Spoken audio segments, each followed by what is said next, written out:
നമ്മളിപ്പോ 81 പദ്യം മൂല 81. തത്വ എന്നു പദങ്ങൾ വിരമമായി സാക്ഷിയാന വസ്തുവ വിടാമൽ ഭേദവാച്യാർത്ഥത്തെ വിട്ട് നിത്യവും അത് നീയാകും നീ അതുവാകുമെനും അർത്ഥവും അഖണ്ഡമെന്റെ അസിപദം ഐക്യം കാട്ടും.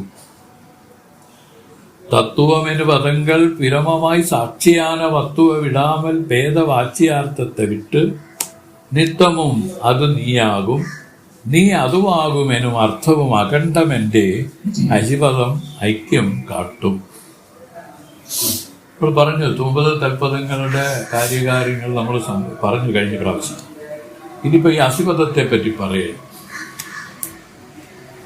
ഇതിന്റെ വ്യാഖ്യാനം സ്വാമി എഴുതിയിരിക്കുന്നത് തത്വം എന്നും പദങ്ങൾ, അതായത് സാമവേദ മഹാവാക്യമായ അത് നീ എന്ന പദത്തിൽ വിരമമായി സാക്ഷിയാണ് ബ്രഹ്മമായും സാക്ഷിയായുമുള്ള തത്വ വിടാമൽ, അതായത് ചേതനഭാഗമായ ലക്ഷ്യാർത്ഥത്തെ വിടാതെ ഭേദവാക്യാർത്ഥത്തെ വിട്ട്, അതായത് ഭേദധർമ്മങ്ങളുള്ള വാച്യഭാഗങ്ങളെ മാത്രം വിട്ട് നിത്യവും സർവകാലവും അത് നീയാകും ബ്രഹ്മമാണ് നീ അതാകും നീയേ ബ്രഹ്മം എന്ന് അസിപദം അർത്ഥവും എന്ന് പറയുന്ന അസിപദത്തിന്റെ പൊരുളും അഖണ്ഡമെന്റെ ഏകമേ എന്ന് ഐക്യം കാട്ടും, ഐക്യത്തെ ഉണർത്തി നിൽക്കും. മായയിൽ പ്രതിഫലിച്ച ആഭാസം, മായയ്ക്ക് അധിഷ്ഠാനമായ ബ്രഹ്മചേതനം മൂന്നും കൂടി സർവശക്തി സർവജ്ഞത്വാദി ധർമ്മസഹിതമായ ഈശ്വരനാകുന്നു. ആ ഈശ്വരനാണ് തൽപദത്തിനു വാച്യം. വെഷ്ടി അവിദ്യ, അതിൽ പ്രതിബിംബിച്ച ആഭാസം, അതിന് അധിഷ്ഠാനമായ കൂടസ്ഥചേതനം മൂന്നും കൂടി അല്പശക്തി അല്പജ്ഞത്വാദി ധർമ്മങ്ങളോടുകൂടിയ ജീവനാകുന്നു. ഇവൻ ത്വംപദത്തിന് വാച്യം ആകുന്നു. ഇവർക്ക് രണ്ടുപേർക്കും തത്വമസി മഹാവാക്യം ഏകത്വം ബോധിപ്പിക്കുന്നു. വിരോധ ധർമ്മങ്ങളോട് കൂടിയ ഈശ്വരനും ജീവനും ഐക്യം യോജിക്കയില്ല. അതിനാൽ ആഭാസ സഹിതമായ മായാകൃതമായ സർവശക്തി സർവജ്ഞത്വാദി ധർമ്മം ഇത്രയും വാച്യഭാഗത്തെ വിട്ട്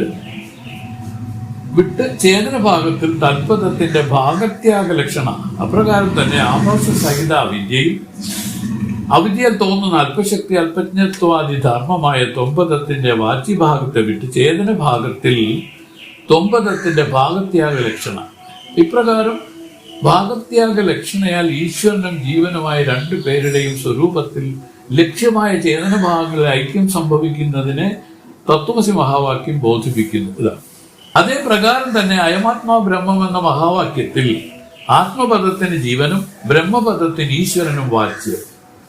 മുമ്പ് പറഞ്ഞതുപോലെ രണ്ട് പദങ്ങളിലും ലക്ഷ്യാർത്ഥം പരോക്ഷമല്ല എന്ന അർത്ഥത്തെ അയമെന്ന പദം കാട്ടി നിന്നത് എല്ലാവർക്കും അപരോക്ഷമായ ആത്മാവാണ് ബ്രഹ്മം എന്ന വാക്യാർത്ഥമാകുന്നു.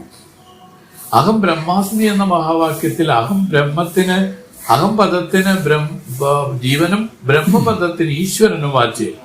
രണ്ട് പദങ്ങളുടെയും ചേതനാഭാഗത്തിൽ ലക്ഷണ ഞാൻ ബ്രഹ്മമായിരിക്കുന്നതിനെന്നത് വാക്യാർത്ഥമാകുന്നു. പ്രജ്ഞാനമാനന്ദം ബ്രഹ്മ എന്ന മഹാവാക്യത്തിൽ പ്രജ്ഞാനപദത്തിന് ജീവനും ബ്രഹ്മപദത്തിന് ഈശ്വരനും വാച്യം. പൂർവം പോലെ ലക്ഷ്യമായ ബ്രഹ്മാത്മാ ആനന്ദ ഗുണമുള്ളതല്ല. പിന്നെ എങ്ങനെയെന്നാൽ ആനന്ദരൂപമാകുന്ന എന്ന അർത്ഥത്തെ കാണിച്ചിരിക്കുന്നത് ആനന്ദപദമെന്നറിയുക. ആത്മാവിന് അഭിന്നമായ ബ്രഹ്മം ആനന്ദരൂപമാകുന്നു എന്നത് വാക്യാർത്ഥം. മഹാവാക്യത്തിൽ എന്ന പോലെ അന്യവാക്യങ്ങളിലുള്ള സത്യജ്ഞാനാനന്ദ പദങ്ങളും ശുദ്ധ ബ്രഹ്മത്തെ ഭാഗത്യാഗ ലക്ഷണാവൃത്തിയെ കൊണ്ട് അറിയിക്കുന്നു. ശക്തിവൃത്തിയാൽ ഉണർത്തുന്നില്ല. എന്തെന്നാൽ ശുദ്ധ ബ്രഹ്മം ഏതെങ്കിലും പദത്തിന് വാച്യമാകുന്നതല്ല. ഇത് സിദ്ധാന്തം. ഇതിനാൽ സകല പദങ്ങളും വിശിഷ്ടത്തിന്റെ വാചകം, ശുദ്ധത്തിന്റെ ലക്ഷണമാകുന്നു. മായയുടെ ആപേക്ഷിക സത്യത്വവും ചേതനത്തിന്റെ നിരപേക്ഷിക സത്യത്വവും കൂടി നിൽക്കുന്നതാണെങ്കിൽ സത്യപദത്തിന് വാച്യം, നിരപേക്ഷിക സത്യം ലക്ഷ്യം.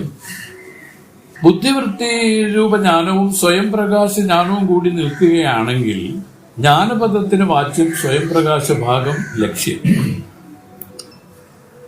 അതായത് പ്രകാശജ്ഞാനവും ജ്ഞാനവും സ്വയം പ്രകാശ ജ്ഞാനവും കൂടി നിൽക്കുകയാണെങ്കിൽ ജ്ഞാനപദത്തിന് വാച്യം സ്വയം പ്രകാശ ഭാഗം ലക്ഷ്യം. വിഷയ സംബന്ധജന്യ സുഖാകാര സാത്വിക അന്ധകരണ വൃത്തിയും പരമപ്രേമാസ്പദ സ്വരൂപമായ സുഖവും കൂടി നിൽക്കുമ്പോൾ അതിൽ ആനന്ദപദത്തിന് വാച്യം വൃത്തിഭാഗത്തെ വിട്ട സ്വരൂപമായ ഭാഗം ലക്ഷ്യം. ഇപ്രകാരം സർവ പദങ്ങളുടെ ലക്ഷണങ്ങളെയും വാച്യത്തെയും അറിയണം. ഇവ സംക്ഷേപ ശാരീരികത്തിൽ പ്രതിപാദനം ചെയ്തിട്ടുണ്ട്. അത് നീയാകുന്നു, നീ അതാകുന്നു എന്ന് ഓതപ്രോത ഭാവമായി അഭേദം പറഞ്ഞത് ക്രമമായി പരോക്ഷഭ്രാന്തിയും പരിച്ഛിന്നത്വഭ്രാന്തിയും നിവൃത്തിയാകും വിധം അർത്ഥമാക്കുന്നതിനാണ്. ഇതാണ് എന്റെ വ്യാഖ്യാനം. ഇവിടെ ഇപ്പം അസിപദത്തിന്റെ ഐക്യമാണ് ഇവിടെ പ്രതിപാദിച്ചിരിക്കുന്നത്. നമുക്കറിയാം ഇതിന്റെ വാക്യാർത്ഥം എന്ന് പറഞ്ഞാൽ, അല്ലെങ്കിൽ വാക്യാർത്ഥം എന്ന് പറഞ്ഞാൽ അതിൽ ശുദ്ധ ചൈതന്യവും അതിൽ ഉൾപ്പെടുന്നുണ്ട്. പക്ഷെ ശുദ്ധ ചൈതന്യവും ആ ഉപാധിയിൽ പ്രതിഫലിച്ച ചൈതന്യവും ഉപാധിയുടെ ധർമ്മങ്ങളും എല്ലാം കൂടെ ചേർന്ന് മുഖ്യമായിട്ടിരിക്കുന്നതിനെയാണ് മുഖ്യാർത്ഥം എന്ന് പറഞ്ഞത്. ഇതാണ് വാച്യാർത്ഥം. ഇതിൽ നമുക്കിപ്പോ അതിന്റെ ശുദ്ധ ചൈതന്യ മാത്രത്തെയാണ് നമ്മൾ ഇതിന്റെ ലക്ഷണമായിട്ട് പറയുന്നത്. അപ്പൊ ആ ലക്ഷണ ഇതിലിരിക്കുന്നത് അശുദ്ധ ചൈതന്യം മാത്രമാണ്. ഇങ്ങനെ സ്വാമി 4 മഹാവാക്യങ്ങളെയും ഇതിൽ യോജിപ്പിച്ചു. തത്വമസി, അയമാത്മാ ബ്രഹ്മ, പ്രജ്ഞാനം ബ്രഹ്മ, അഹം ബ്രഹ്മാസ്മി, ഇങ്ങനെ 4 വാക്യം. ഇതിൽ എങ്ങനെയാണ് അതിന്റെ വാച്യഭാഗങ്ങളും അതുപോലെ ലക്ഷ്യഭാഗവും ഇരിക്കുന്നതിന് വ്യക്തമായിട്ട് നമ്മളെ ധരിപ്പിക്കുകയാണ്. വേറെ ഒന്നുമില്ല. ഇതില് വാച്യം എന്ന് പറയുന്നതിൽ ഇതിനാണ് മുഖ്യാർത്ഥം എന്ന് പറയും. ഈ മുഖ്യാർത്ഥം എന്ന് പറഞ്ഞാൽ എല്ലാം കൂടെ ചേർന്നിരിക്കുന്ന ഒരു സമുദായ അവസ്ഥയാണ്. അതിൽ ഈ പറഞ്ഞ ശുദ്ധ ചൈതന്യമുണ്ട്, ആ ഉപാധികളുണ്ട്, ആ ഉപാധിയിൽ പ്രതിഫലിച്ച ചൈതന്യമുണ്ട്, ഉപാധി ധർമ്മങ്ങളുണ്ട്. ഇതിൽ നമ്മൾ ആ ശുദ്ധ ചൈതന്യം മാത്രത്തെയാണ് ലക്ഷണ എന്ന് പറയുന്നത്.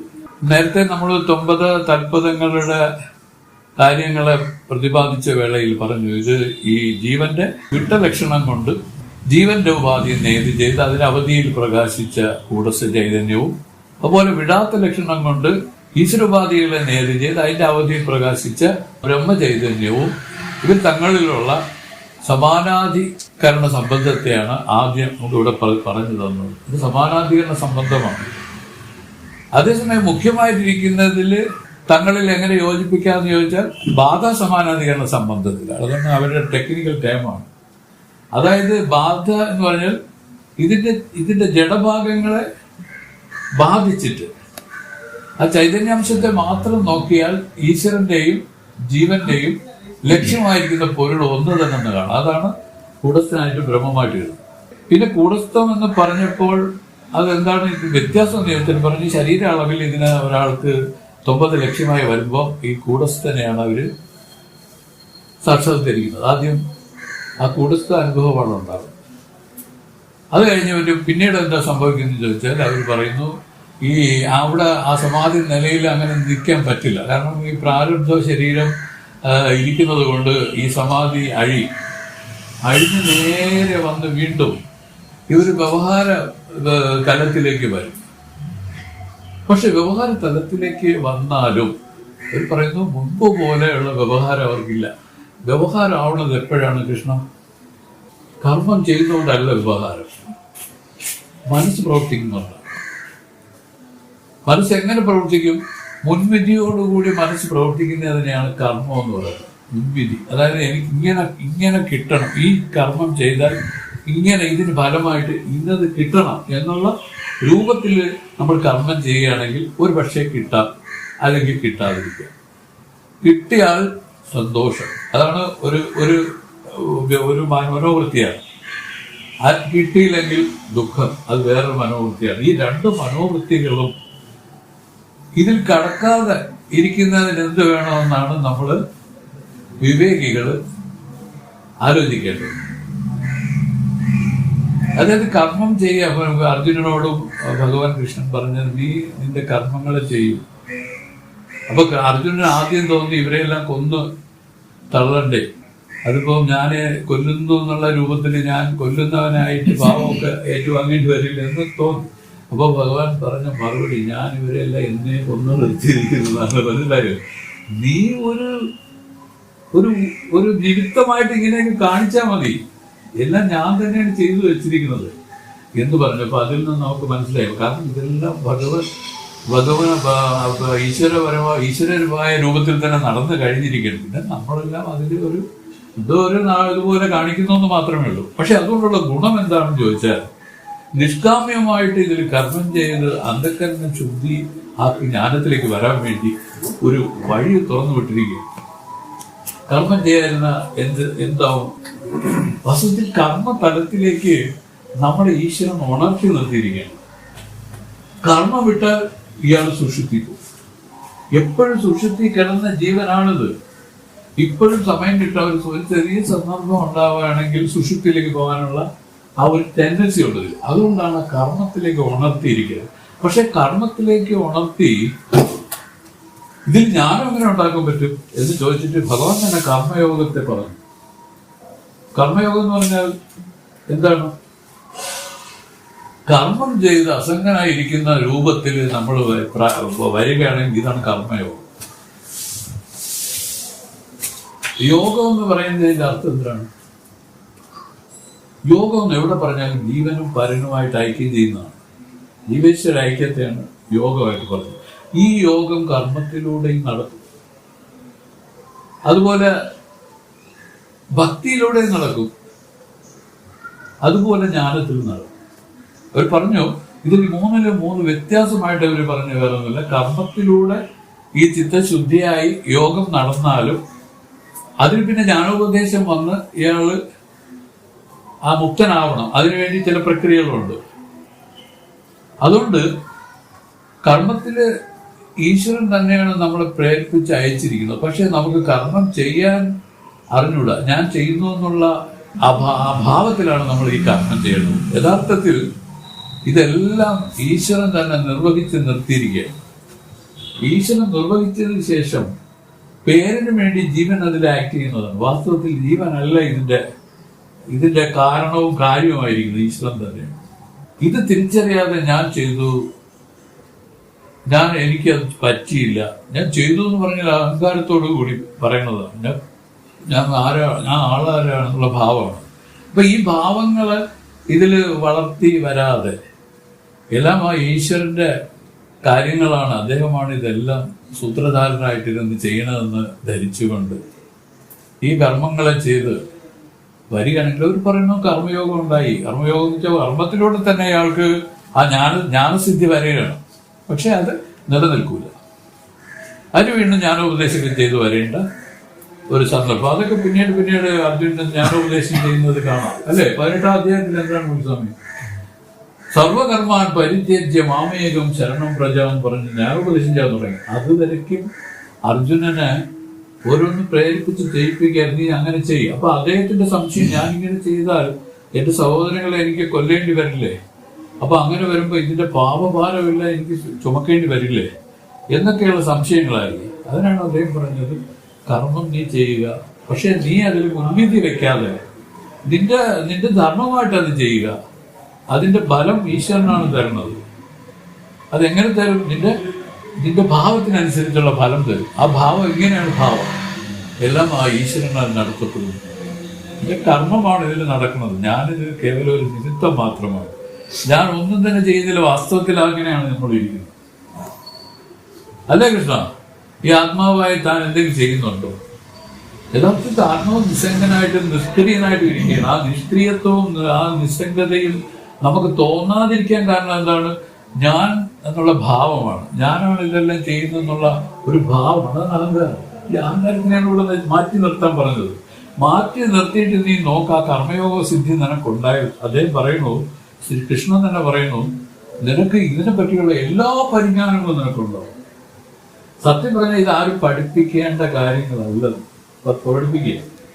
നീ ആ കർമ്മസിദ്ധിയില് ആ കർമ്മയോഗത്തിൽ ഉണ്ടാവുന്ന വിധത്തിൽ നീഗണം ചെയ്തു നോക്കൂ. ഫലേച്ഛ കൂടാതെ ഈ കർമ്മത്തെ ചെയ്ത്, അല്ല ചുമ്മാ വന്ന് കർമ്മം ചെയ്യാതെ നിസ്സംഗനായി ഇരിക്കാനല്ല പറഞ്ഞത്. കർമ്മം ചെയ്തങ്ങ് അസംഗനായി ഇരിക്കുകയിൽ ഇതല്ലാതില്ല ഒന്നും നരന് ചെയ്തില്ല. അപ്പൊ കർമ്മനിരതനായിട്ട് തന്നെ എല്ലാവരും ഇരിക്കണം. ഇതെല്ലാം മുജ്ജന്മം ചെയ്ത ആ കർമ്മഫലത്തെ അനുഭവിക്കുകയാണ് നമ്മളെ. അതാണ് നമ്മളെന്ന് ഈ ആത്മാവല്ല, ഈ ശരീര മനസ്സുകൾ ഇത് അനുഭവിക്കുകയാണ്. ഇതിന് താൻ കേവല സാക്ഷി എന്നുള്ളതാണ് ഇതിന്റെ പരമാർത്ഥം. അത് മറക്കാതെ ഓർമ്മിക്കണം. ഇങ്ങനെയാണ് അസിബത ഐക്യത്തെ ഇവിടെ വിസ്തരിച്ചത്. ഇവിടെ ഓരോ വാക്യങ്ങൾ, ഓരോ മഹാവാക്യങ്ങളിലും അതിലിരിക്കുന്ന ചൈതന്യഭാവവും അതിന്റെ വിരോധമായിരിക്കുന്ന ഭാവങ്ങളെ എടുത്തു കാണിച്ചിട്ട് ആ ചൈതന്യഭാഗത്തെ മാത്രം എടുക്കുക, മറ്റു ഭാഗത്തിനെ വിട്ടുകളയുക. ഇങ്ങനെ ഭാഗത്യാഗ ലക്ഷണം. ഒരു ഭാഗം എടുക്കുകയും ഒരു ഭാഗം വിടുകയൊക്കെ ചെയ്ത് അസിബതം എന്ന് പറഞ്ഞതാണ് വിട്ടുവിടാ ലക്ഷണം. ഈ വിട്ടുവിടാ ലക്ഷണയിലൂടെ ഐക്യത്തെ പറഞ്ഞതാണ്. അത് മനസ്സിലാക്കാത്ത കൂടുതലൊന്നുമില്ല. ഈ ജീവേശ്വരന്മാരുടെ ഐക്യം ബാധാസമാനീകരണത്തിലാണ് നടക്കുന്നത്. അതെങ്ങനെയെന്ന് ചോദിച്ചാൽ അതിന്റെ ഉപാധി നേതി ചെയ്തെന്നുള്ള രൂപത്തിൽ ആദ്യം പറഞ്ഞു. അതിന്റെ ഉപാധി നേതി ചെയ്ത് വരുന്ന ആ 9 ലക്ഷ്യമായിരിക്കുന്നത് കൂടസ്ഥനാണ്. ആ കൂടസ്ഥ ചൈതന്യത്തെ അറിയും. അതുപോലെ തൽപത ശോധനയും ചെയ്യണം. ഒന്ന് വിട്ട ലക്ഷണമുണ്ട്, ഒന്ന് വിടാത്ത ലക്ഷണമുണ്ട്.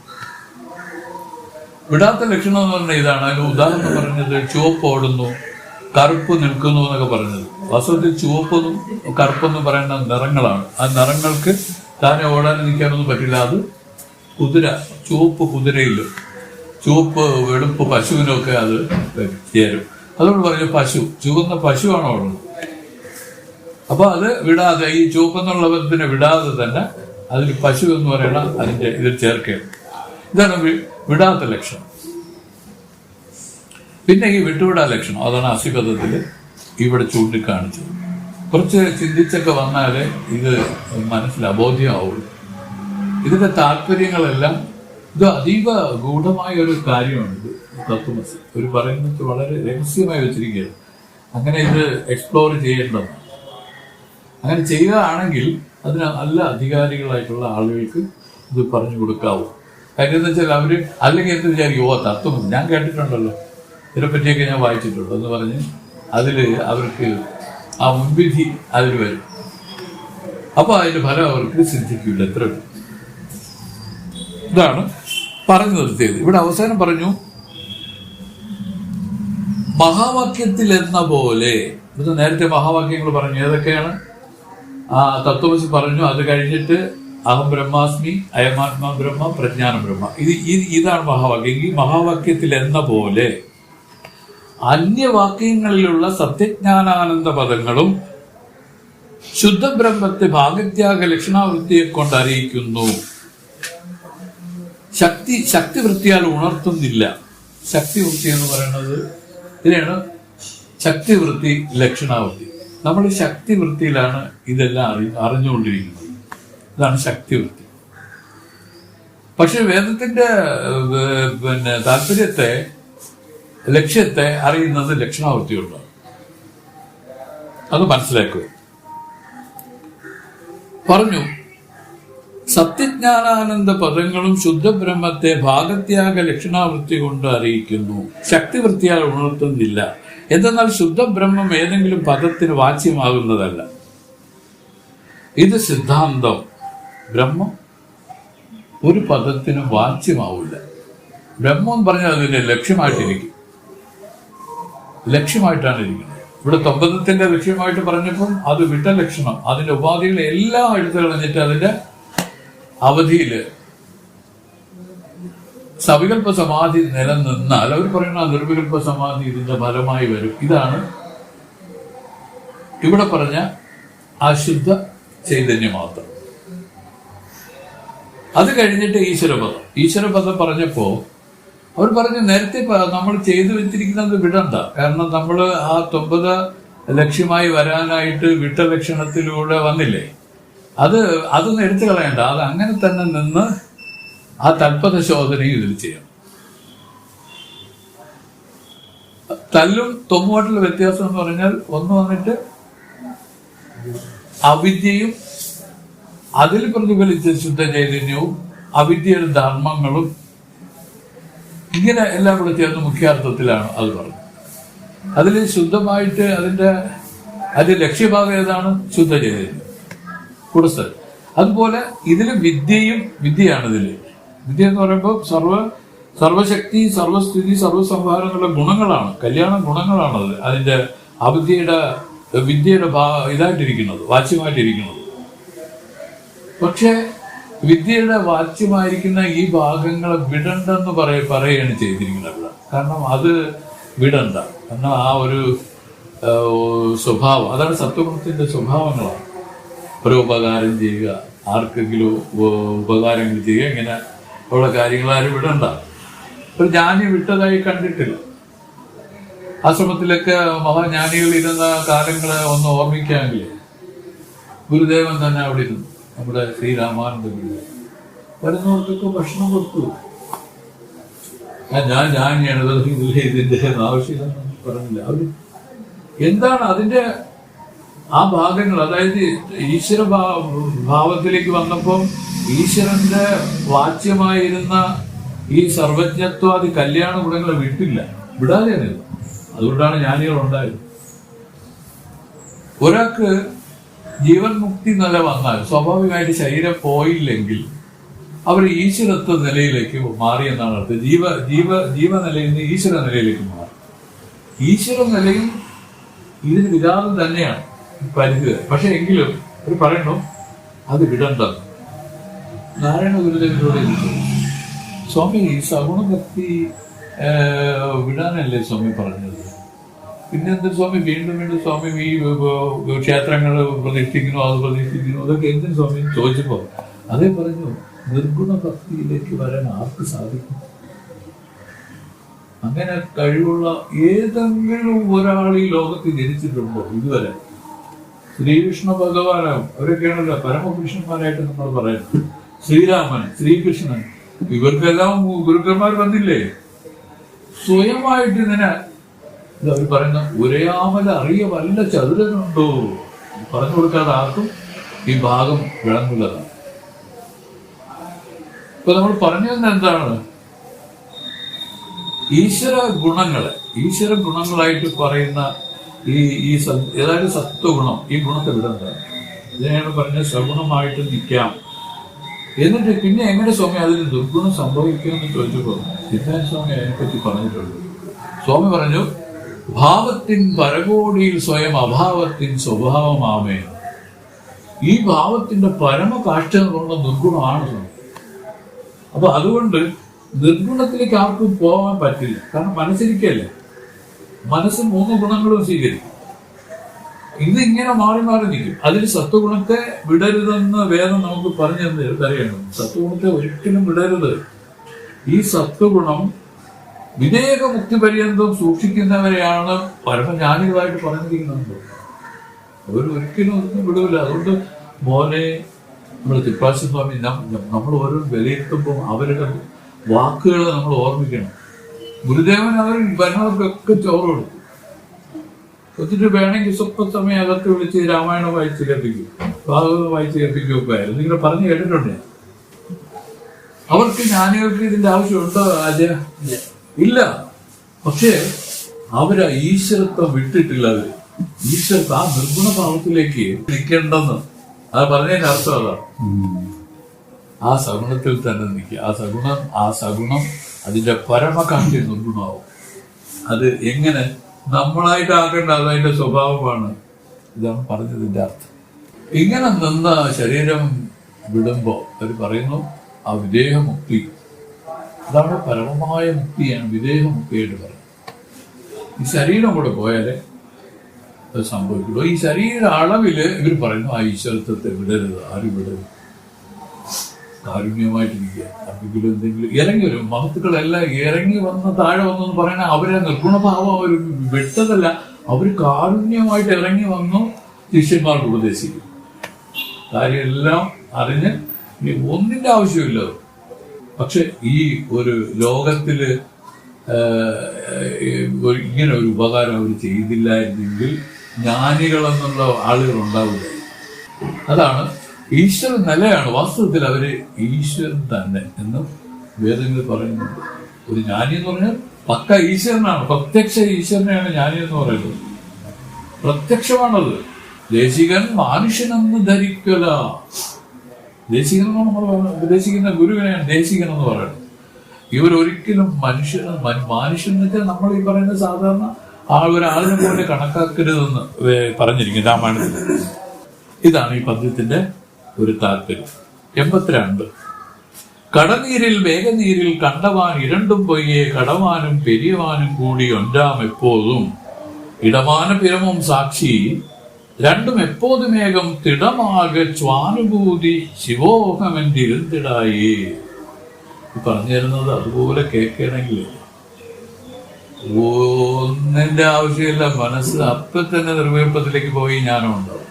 ഞാൻ ഇത്ര ഭയങ്കര പവർഫുൾ ആണ് ഈ നടവരസ്വാമികളുടെ ഈ കൈകൾ. ഇവിടെ പറയുന്നു, കടനീരിൽ മേഘനീരിൽ കണ്ടവാൻ ഇരണ്ടും പൊയ്യെ കടവാനും പെരിയവാനും കൂടി ഒൻറാം എപ്പോതും ഇടമാന പിരമം സാക്ഷി ഇരണ്ടും എപ്പോതുമേകം തിടമാക സ്വാനുഭൂതി ശിവോഹമെന്തിരുന്നിടായി. കടനീരെന്ന് വെച്ചാൽ കടജലത്തിലും മേഘനീരെന്ന് വെച്ചാൽ മേഘജലത്തിലും കണ്ടവാൻ ഇരണ്ടും പ്രതിബിംബിച്ചിരിക്കുന്ന ജലാകാശം മേഘാകാശങ്ങൾ രണ്ടും പൊയ്യെ ഉപാധികളാൽ വെറും കൽപ്പിതങ്ങളാകിയാൽ മിഥ്യയാകുന്നു. കടവാനും പെരിവാനും കടാകാശം മഹാകാശം ഇവ രണ്ടും എപ്പോഴും സർവകാലവും കൂടിയുണ്ടാവും. ഭേദമില്ലാതെ എങ്ങനെ ഏകമാകുമോ അങ്ങനെ ഇടമാന ബ്രഹ്മം സാക്ഷി വ്യാപകമായ ബ്രഹ്മവും സാക്ഷിയും രണ്ടും ഇവ രണ്ടും എപ്പോഴും സർവകാലവും ഏകം ഐക്യമുള്ളതാകുന്നു. അതുകൊണ്ട് ദൃഢമാകെ ഈ ഐക്യാനുഭവം സംശയാദി പ്രതിബന്ധമില്ലാതെ ദൃഢമായി വയ്ക്കുക എന്ന സാരം. ഇത് ദൃഢമായി വയ്ക്കുക എന്ന സാരം.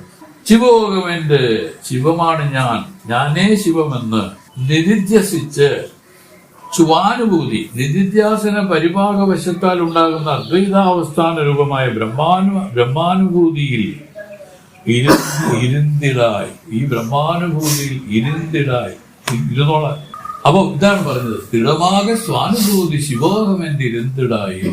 നമ്മുടെ ഞാനിപ്പോ പറഞ്ഞില്ലെങ്കിലും സ്വാമി കൈവല്യസ്വാമികൾ പറയും നമുക്ക് തരുന്ന ഉപദേശം. അങ്ങനെ ആ ദൃഢമാകെ എന്ന് വെച്ചാൽ അതിന്റെ അർത്ഥം ഒരു അനക്കോ വരരുത്. അങ്ങോട്ടും ഇങ്ങോട്ടും മനസ്സ് വന്നാൽ അങ്ങോട്ടും ഇങ്ങോട്ടും ഒക്കെ ആട്ടം വരും.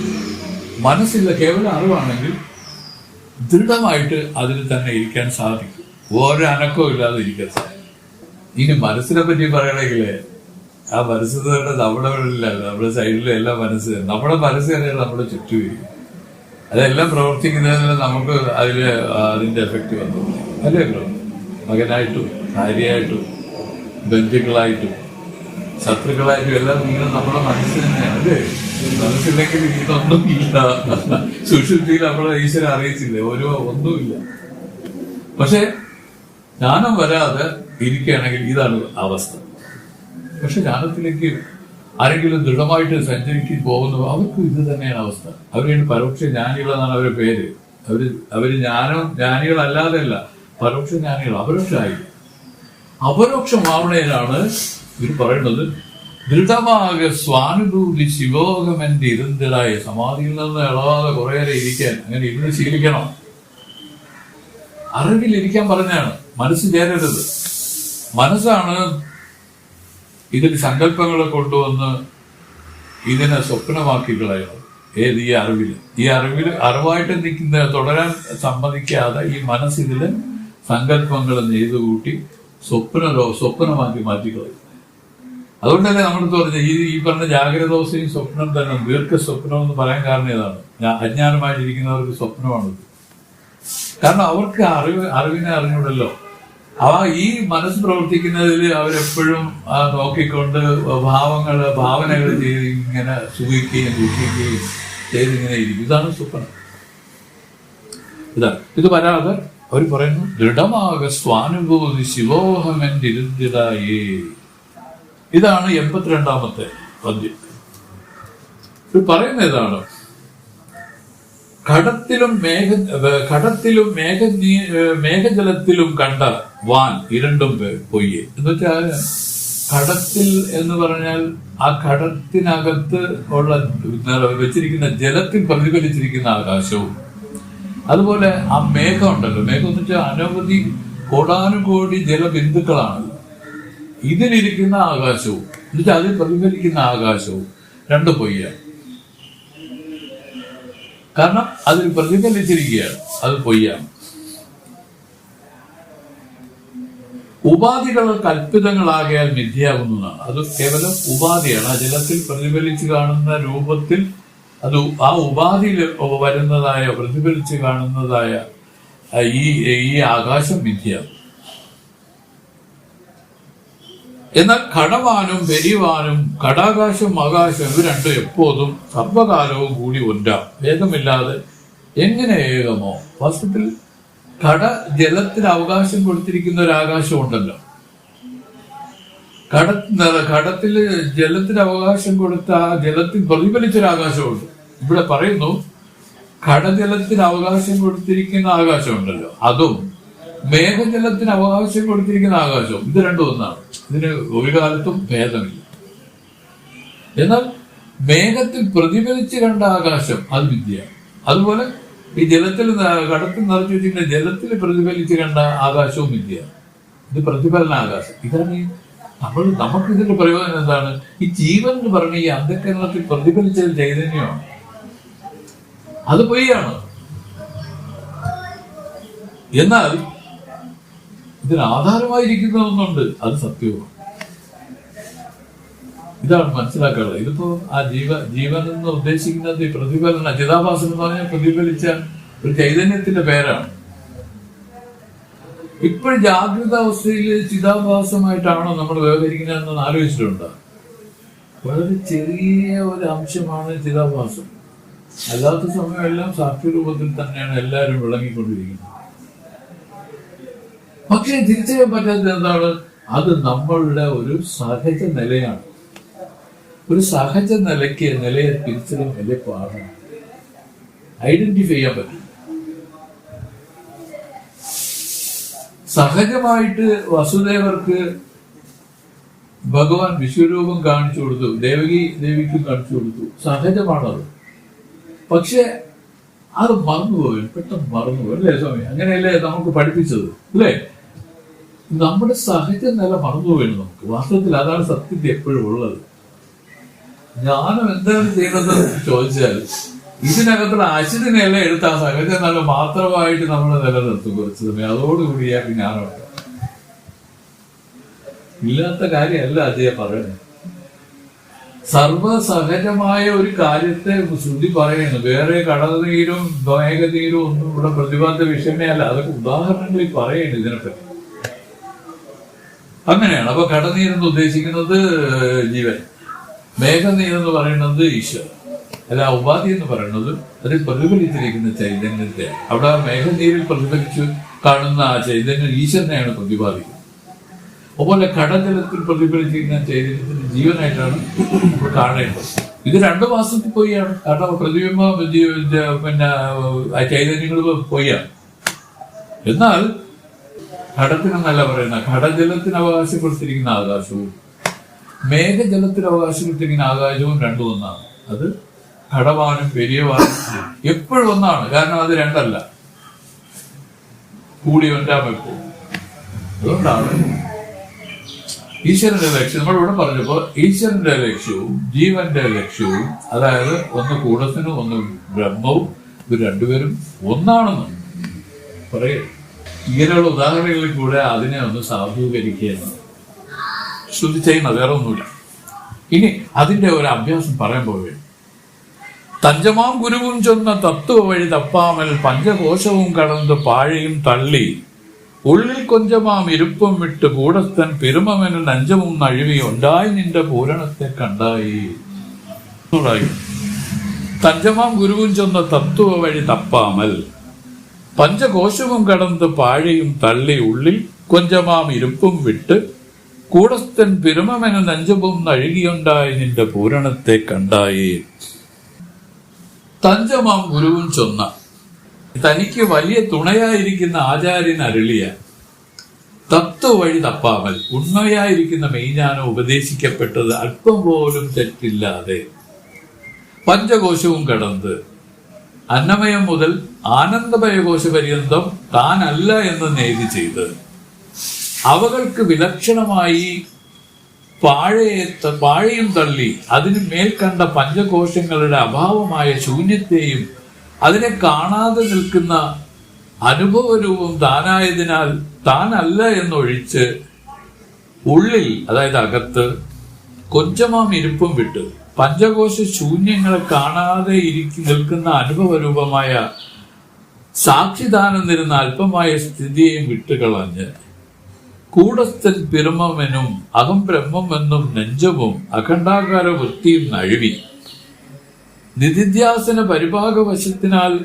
ഉറങ്ങിയവന്റെ കയ്യിലുള്ള പദാർത്ഥം പോലെ നഴുവി ഒന്നായി നിന്റെ അഖണ്ഡേക രസമായുള്ള പൂരണത്തെ കണ്ടായി പരിപൂരണമായ ബ്രഹ്മത്തെ അനുഭവിച്ച പഞ്ചകോശ ശൂന്യങ്ങളായ ദ്വൈതങ്ങളെ താനെന്ന തോന്നൽ ബന്ധമാകുന്നതിനാൽ ആ ദ്വൈതവൃത്തിയെ വിട്ട്, അതായത് പഞ്ചകോശ ശൂന്യങ്ങളായ ദ്വൈതങ്ങളെ താനെന്ന് തോന്നൽ ബന്ധമാകുന്നതിനാൽ ആ ദ്വൈതവൃത്തിയെ വിട്ട് എന്നതിന് പഞ്ചകോശവും കടന്ന് പാഴയും തള്ളി എന്നും സാക്ഷി താനെന്നുള്ളത് ബന്ധഹേതു അല്ലെങ്കിലും പുരുഷാർത്ഥ സാധനജ്ഞാനം അല്ലാത്തതിനാൽ സാക്ഷിവൃത്തിയെയും വിട്ടെന്ന് പറഞ്ഞു.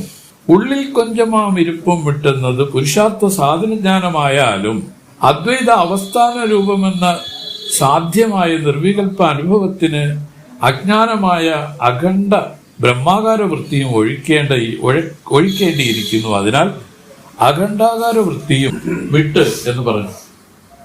കൂടസ്ഥൻ ബ്രഹ്മമെനും നെഞ്ചമും നഴുകിയനും ബഹുവിധ പ്രയാസങ്ങൾക്ക് കാരണമായ ചിത്തവികൽപ്പങ്ങളെ എല്ലാം നശിപ്പിച്ച് അഖണ്ഡൈക രസസ്വരൂപമായി തീർന്ന് എന്നതിന് ഒന്നായി നിന്റെ പൂരണത്തെ കണ്ടാനെന്നും പറഞ്ഞു. സമാധി ലക്ഷണം മേൽ നന്നായി എഴുതപ്പെടുന്നതിനാൽ അതിനെ കാണുക. ഇതിന്മേൽ ഇപ്പൊ സമാധി ലക്ഷണത്തെ പറ്റി സ്വാമി പറയാൻ പോവുകയാണ്. അപ്പൊ ഇവിടെ നമുക്ക് പറഞ്ഞു ഈ സാക്ഷിവൃത്തി അഖണ്ഡാകാരവൃത്തിയൊക്കെ വിടും പിന്നീട്. പക്ഷെ ഇതൊക്കെ അഭ്യാസമാണ്. അഭ്യാസത്തിന്റെ ഭാഗമായിട്ടാണ് ഈ നമ്മൾ ആദ്യം പറഞ്ഞ സാക്ഷിവൃത്തി പഴകാൻ പറഞ്ഞു. സാക്ഷിവൃത്തി ഏതുവരെ? ഇതിൽ ഉള്ളതുവരെ സാക്ഷി, ആ സാക്ഷികൾ. അതിനുശേഷം സാക്ഷിയില്ല. എന്തെങ്കിലും ഉണ്ടെങ്കിലല്ലേ അതിന് സാക്ഷിയായിട്ട് പറയേണ്ടതുള്ളൂ. ഈ സാക്ഷിവൃത്തിയെ അഖണ്ഡാകാര വൃത്തിയെല്ലാം ഇതിന്റെ ഭാഗമായിട്ട് ഇതിൽ വന്നു ചേരുന്നത്. ഇതൊക്കെ വിടേണ്ടതാണ്. സമാധിയിൽ ഇതൊന്നും, ഈ അനുഭവം ഒന്നുമില്ല. ശുദ്ധബോധം മാത്രമായിട്ടിരിക്കുന്നതാണ്. അവിടെ ഒന്നുമില്ല, വേറെ പറയത്തക്ക ഒന്നും തന്നെ ഇല്ല. ഭക്തികളുടെ അനുഭവമാണ്. ഈ അനുഭവമാണ് വാസ്തവം. അതാണ് ഈ പറഞ്ഞത്. ഇവിടെ സ്വാമി പറയുന്നത് തനിക്ക് വലിയ തുണയായിരിക്കുന്ന ആചാര്യനറിയ ഉണ്മയായിരിക്കുന്ന മെയ്ஞാനം ഉപദേശിക്കപ്പെട്ടത് അല്പം പോലും തെറ്റില്ലാതെ, എന്നുവെച്ചാൽ അതാണ് തഞ്ചമാം ഗുരുവും ചൊന്നാണ്. കാരണം ഇതൊരു സമാധാനമായിട്ട് ഇരുന്ന് ആ തത്വ വഴികളെ ഗുരുമുഖമായി കേട്ടതിന് നല്ലതുപോലെ ഒരു പര്യാലോചനയൊക്കെ ചെയ്തു ആനന്ദമയ കോശ പര്യന്തം താനല്ലെന്ന് നേതി ചെയ്ത് പഞ്ചകോശം കടന്നു എന്ന് പറഞ്ഞാൽ അതിന്റെ അർത്ഥം പഞ്ചകോശങ്ങള് വന്നിട്ട് അന്നമയം, പ്രാണമയം, മനോമയം, വിജ്ഞാനമയം, ആനന്ദം. ഈ ആനന്ദമയ കോശ പര്യന്തം താനല്ലെന്ന് തള്ളി നേതി ചെയ്തു. അതിനുമേൽ കണ്ട പഞ്ചകോശങ്ങളുടെ അഭാവമായ ശൂന്യത. അവിടെ ഇപ്പോ ഇതിലൊരു അഭാവം വരുവാണെങ്കിൽ അവിടെ ഒരു ശൂന്യമുണ്ട്. ആ ശൂന്യത്തെ തള്ളി. അതിനെ കാണാതെ നിൽക്കുന്ന അനുഭവ രൂപം താനായതിനാൽ പാഴയും തള്ളി അതിനു മേൽ കണ്ട പഞ്ചകോശങ്ങളുടെ അഭാവ രൂപമായ ശൂന്യത്തെയും അതിനെ കാണാതെ നിൽക്കുന്ന അനുഭവ രൂപം താനായതിനാൽ താനല്ല എന്നൊഴിച്ച് ഉള്ളിൽ അകത്ത് കൊഞ്ചമാം ഇരുപ്പും വിട്ട് പഞ്ചകോശ ശൂന്യങ്ങളെ കാണാതെ നിൽക്കുന്ന അനുഭവ രൂപമായ സാക്ഷിദാനം തരുന്ന അല്പമായ സ്ഥിതിയെ വിട്ടുകളഞ്ഞ് കൂടസ്ഥൻ പിരമെന്നും അഹം ബ്രഹ്മമെന്ന നെഞ്ചമും അഖണ്ഡകാല വൃത്തിയും നഴുവി, നിധിധ്യാസന പരിഭാഗവശത്തിനാൽ ഉറങ്ങിയവന്റെ കയ്യിലുള്ള പദാർത്ഥം പോലെ നഴുവി. ഒന്നായി നിന്റെ അഖണ്ഡികരസമായുള്ള പൂരണത്തെ കണ്ടായി പരിപൂരണ ബ്രഹ്മത്തെ അനുഭവിച്ച. ഇങ്ങനെയാണ് അതിന്റെ ഭാവം, ഇങ്ങനെയാണ് പറയുന്നത്. ഇതെല്ലാം അനുഭവിച്ചറിയേണ്ട രഹസ്യം, അതീവ പുണ്യശാലികൾക്ക് അനുഭവിച്ചറിയാൻ കഴിയുന്ന രഹസ്യങ്ങൾ. അതീവ പുണ്യശാലികൾ ഉജ്ജമ്പത്തിൽ തന്നെ ഈ ധാരണങ്ങൾക്കുള്ള ഭൂമികൾ കഴിഞ്ഞൊക്കെ വരുന്നവരാണ് പലരും. ഇതിലേക്കൊക്കെ വരുന്ന സൂപ്പർ ക്വാളിറ്റി ഐറ്റംസ് മഹത്തുകളൊക്കെ അതാണ്. സ്വാമികൾ പറഞ്ഞു, മോൻ ധാരണ എന്നുള്ള ഭൂമി കഴിഞ്ഞിരിക്കുകയാണ്. വിശ്വാസം സ്വാമി പറഞ്ഞു, മോൻ ധാരണ കഴിഞ്ഞു. ധാരണ എന്ന് വെച്ചാൽ ധാരണ ധ്യാന സമാധി, വെറും ധ്യാന സമാധികൾക്ക് വേണ്ടി മാത്രം വന്നിരിക്കുകയാണ്. അപ്പൊ അതിന് പൂർവ്വമായിട്ട് ഈ ശുഭേച്ഛ വിചാരണ തനുമാനസുള്ള ഭൂമികൾ ഇതൊക്കെ അവർ നേരത്തെ തന്നെ കൈക്കലാക്കി കഴിഞ്ഞു. അതാണ് മുൻജന്മത്തിൽ അവർ ചെയ്തത്. നമ്മൾ എന്താണ് ചെയ്യുക ഈ ജന്മത്തിൽ പറയാനില്ല. ഇവരെയൊക്കെ നമ്മളെ എല്ലാവരെ പറ്റി ഒന്നും പറഞ്ഞുകൂടാ. പക്ഷെ പൊതുവെ പറയുകയാണെങ്കിൽ നമ്മളെല്ലാം ഇതുപോലുള്ള ആ ധാരണാഭൂമിയിലേക്കെങ്കിലും മിനിമം വന്നിട്ട് ഈ ശരീരം പോയാൽ ബുക്ക് വരുന്ന ജന്മങ്ങൾ എങ്ങനെയായിരിക്കും? അങ്ങനെയുണ്ട്. ഇതൊരു തുടർച്ചയാണ്. നമ്മൾ ഈ ജീവൻ തൊട്ടൊരു അതേ മോന്റെ അച്ഛനായിട്ട് വന്നില്ലേ, ഇനി അതേ മോന് മകനായിട്ട് വരും.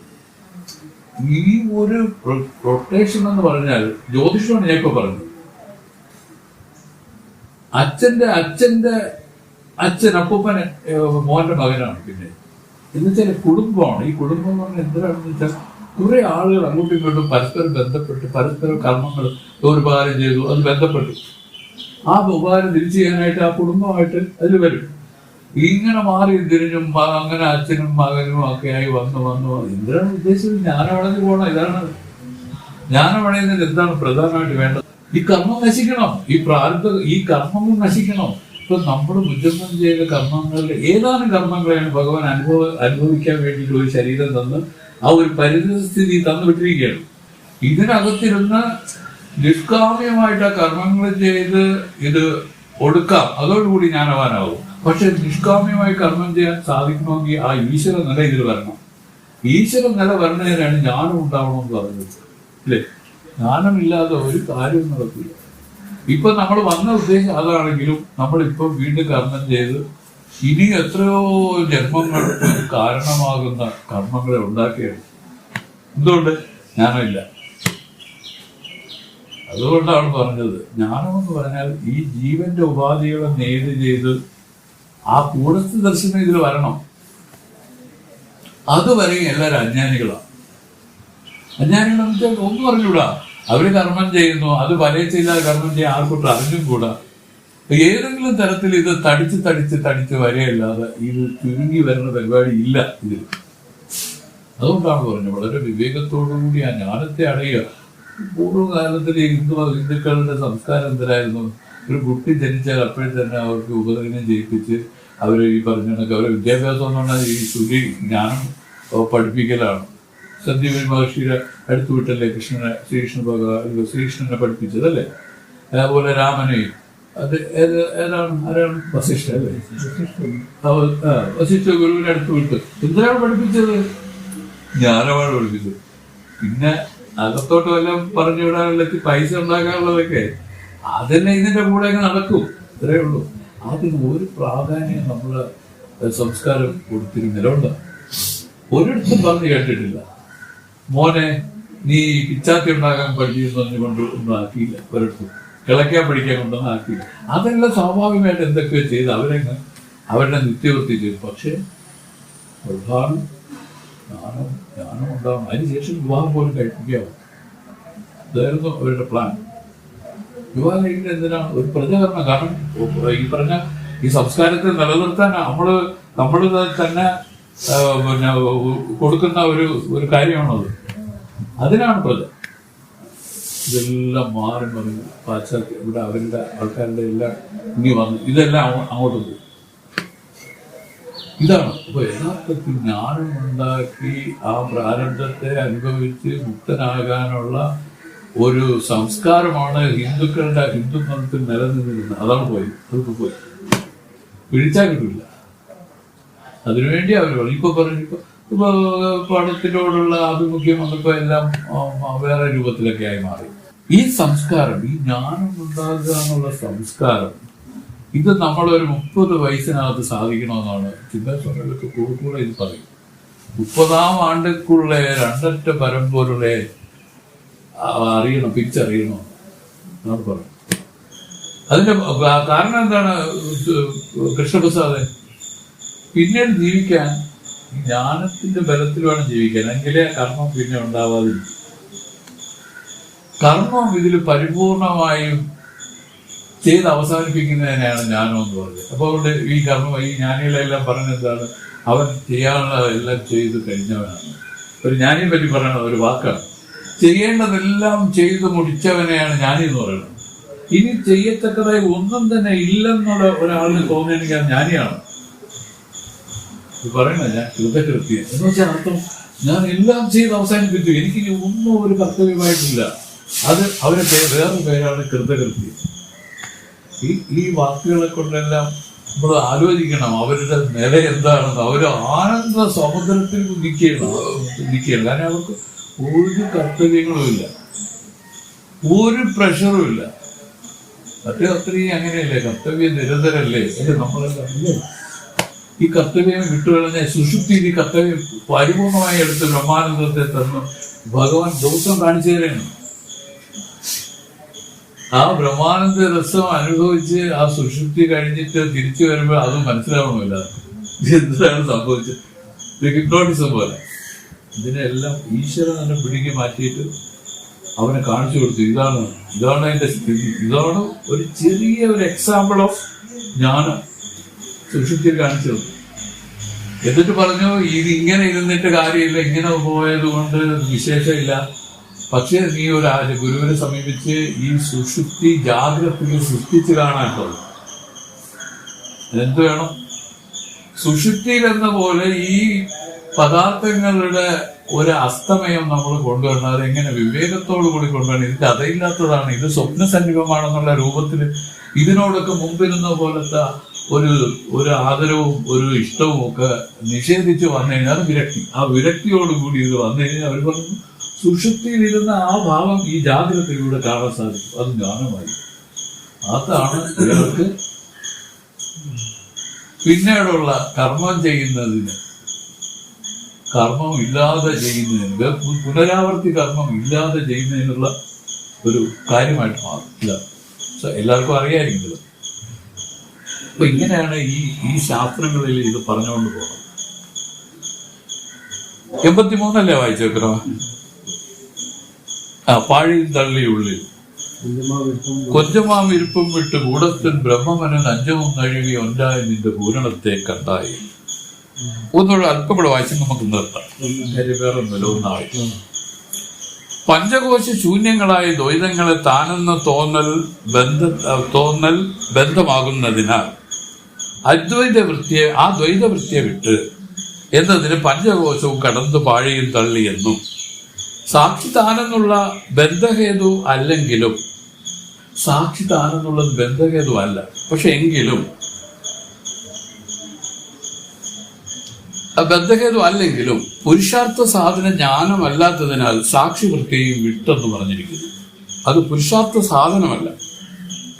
ഉള്ളിൽ കൊഞ്ചമാം ഇരിപ്പും വിട്ടെന്നതിന് പുരുഷാർത്ഥ സാധന ജ്ഞാനമായാലും അദ്വൈത അവസ്ഥാന രൂപമെന്ന സാധ്യമായ നിർവികൽപ്പ അനുഭവത്തിന് അജ്ഞാതമായ അഖണ്ഡാകാര ബ്രഹ്മാകാര വൃത്തിയും ഒഴിക്കേണ്ടതായിരിക്കുന്നു. അതിനാൽ അഖണ്ഡാകാര വൃത്തിയും വിട്ടു എന്ന് പറഞ്ഞു.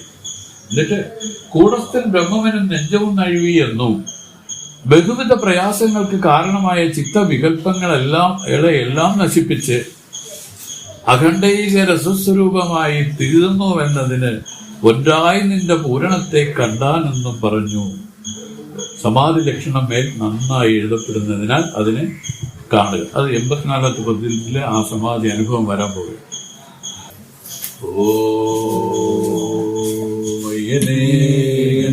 നിന്റെ ജന്മങ്ങളാണ്ട ഉപദേശിക്ക വെളിവந்த ഗുരുവേ പോറ്റി. ഉയരെ മുക്തി നൽകും ഉദവിക്കോർ ഉദവിനായി എന്തെയുമാറും കാണേ ഇരുപടി പോറ്റി പോറ്റി. സത്യത്തിൽ സുഖകരമാം ഗുരുവേ പോറ്റി, ശാന്തപര ഗുരുവേ പോറ്റി, നിത്യ നിർഗുണമായ ഗുരുവേ പോറ്റി, നിരഞ്ജനമായ ഗുരുവേ പോറ്റി, ശുദ്ധപരവിളിയാന ഗുരുവേ പോറ്റി, സൂക്ഷ്മമായ നിറൈന്തപര ഗുരുവേ പോറ്റി, അദ്വിത പൂരണമാ ഗുരുവേ പോറ്റി, അഖണ്ഡമതാം സദ്ഗുരുവേ പോറ്റി പോറ്റി.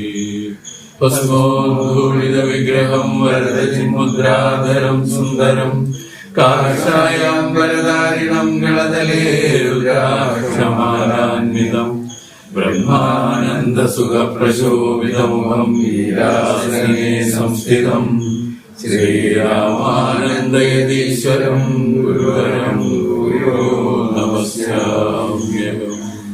അഭയവരദഹസ്തം സർവദാ സുപ്രസന്നം ശുഭലവിശേഷജ്ഞാനവേദസ്വരൂപം ഇതഗണോപദേശം ശ്രീഗുരോരൂപം